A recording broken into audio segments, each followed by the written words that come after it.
ప్రపంచ ఆదివాసీ దినోత్సవం సందర్భంగా దేవరకొండ పట్టణంలోని గిరిజన ఆశ్రమ బాలికల పాఠశాలలో ప్రపంచ ఆదివాసీ దినోత్సవం నిర్వహించారు। ఈ కార్యక్రమానికి దేవరకొండ ఎమ్మెల్యే నేనావత్ బాలు నాయక్ ముఖ్య అతిథిగా హాజరై మాట్లాడారు। ఆదివాసుల చరిత్ర, సంస్కృతి, సాంప్రదాయాన్ని, హక్కులను తెలియజెప్పడం కోసం ప్రతి సంవత్సరం ఆగస్టు 9న జాతీయ ఆదివాసీ దినోత్సవం నిర్వహిస్తున్నట్టు తెలిపారు। ఈ కార్యక్రమంలో డిటిడబ్ల్యూ చాతురు నాయక్, దేవరకొండ తహసీల్దార్ హెచ్డబ్ల్యూఓ శేఖర్ రెడ్డి, మాజీ మున్సిపల్ చైర్మన్ అల్లంపల్లి నరసింహ తదితరులు పాల్గొన్నారు। స్వాగతం సుస్వాగతం గట్టిగా చప్పట్లతో వారిని ఆహ్వానిద్దాం। 1 2 1 2 3 వెల్కమ్ సార్। ప్రపంచ ఆదివాసీ దినోత్సవం తెలంగాణ ప్రభుత్వం గిరిజన సంక్షేమ శాఖ నిర్వహిస్తున్నట్టు ప్రపంచ ఆదివాసీ దినోత్సవానికి గౌరవం అర్పిస్తారు। గట్టిగా చెప్పండి।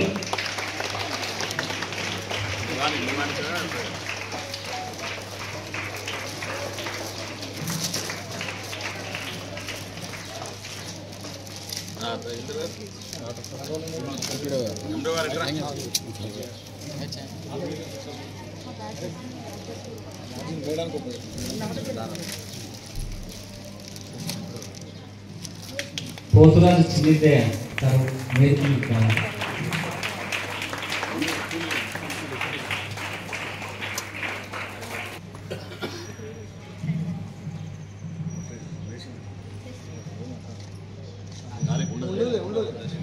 అమరులకు ఆదివాసీల హక్కుల కోసం పోరాడినటువంటి అమరులకు నివాళులు అర్పిస్తా ఉన్నారు గౌరవ ఎమ్మెల్యే గారు, అదేవిధంగా గౌరవ మున్సిపల్ మాజీ సంబరాల్లో పండుగల్లో మరి ఆదివాసీ దినోత్సవం ఈరోజు జరుపుకోవడం మనకు ఎంతో గర్వకారణం అని చెప్పి కూడా ఈ సందర్భంగా మనం చేస్తా ఉన్నాం। ప్రపంచంలో ఉన్నటువంటి ఆదివాసీ బిడ్డలందరూ కూడా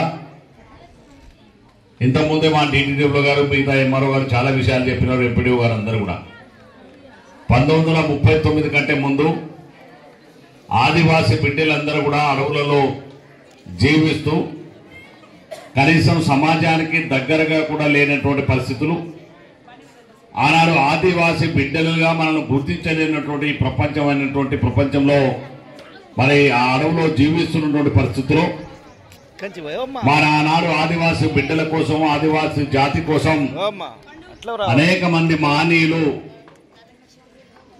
మన కోసం తమ ప్రాణాలను అర్పించి మన ప్రపంచంలో ఒకరు గుర్తింపుగా రావడానికి అనేకమైనటువంటి మంది మరి ఆనాడు పనిచేసినటువంటి మహనీయులు ఇవాళ మనం చూస్తున్నటువంటి వాళ్ళలో ఆదివాసీ బిడ్డల వ్యవస్థాపకులైన జయపాల్ సింగ్ కావచ్చు, ఎస్సీ ముచ్చు కావచ్చు, దుర్గాబాయి దేశ్ముఖ్ కావచ్చు, బందీ సింగ్ కావచ్చు, అదేవిధంగా బిర్సా ముండా గారు కావచ్చు, అదేవిధంగా 1994లో మరి అమెరికాలో ఉన్నటువంటి అమెరికా దేశం మరి గిరిజన ఆదివాసీ బిడ్డల్ని మరి ప్రపంచవ్యాప్తంగా మరి గుర్తించాలని ఒక ఆలోచనతోటి ఆనాడు ఐక్యరాజ్య సమితిలో మరి ఆదివాసీ దినవాన్ని ప్రపంచవ్యాప్తంగా మరి వారి హక్కులు, వారి జీవన విధానం, వారి సంస్కృతి, మరి వారి సమాజంలో ముందుకెళ్ళడానికి కావలసినటువంటి ఏ రకమైనటువంటి అవకాశాలు ఉంటే వాటన్నింటిని కూడా పూర్తి చేయడానికి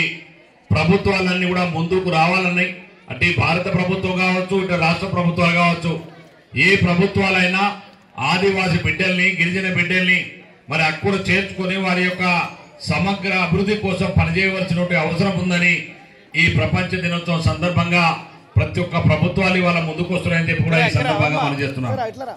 అందుకనే ఇవాళ మొదటి స్వతంత్రం వచ్చిన తర్వాత ఆదివాసీ బిడ్డల్ని మనందరినీ కూడా మరి ప్రత్యేకమైన తెగలుగా గుర్తించి, నాకు తెలిసినంత వరకు ప్రపంచవ్యాప్తంగా కనీసం 124 తెగలు ఉన్నాయని నేను అనుకుంటున్నాను। అంత మరి ఎక్కువనే తక్కువ నాకు కూడా కరెక్ట్ ఐడియా లేదు ఫిగర్, కానీ సుమారుగా 124 గిరిజన తెగలు, ఆదివాసీ తెగలు ఉన్నాయి నాకు తెలిసినంత భారతదేశంలో ప్రపంచవ్యాప్తంగా।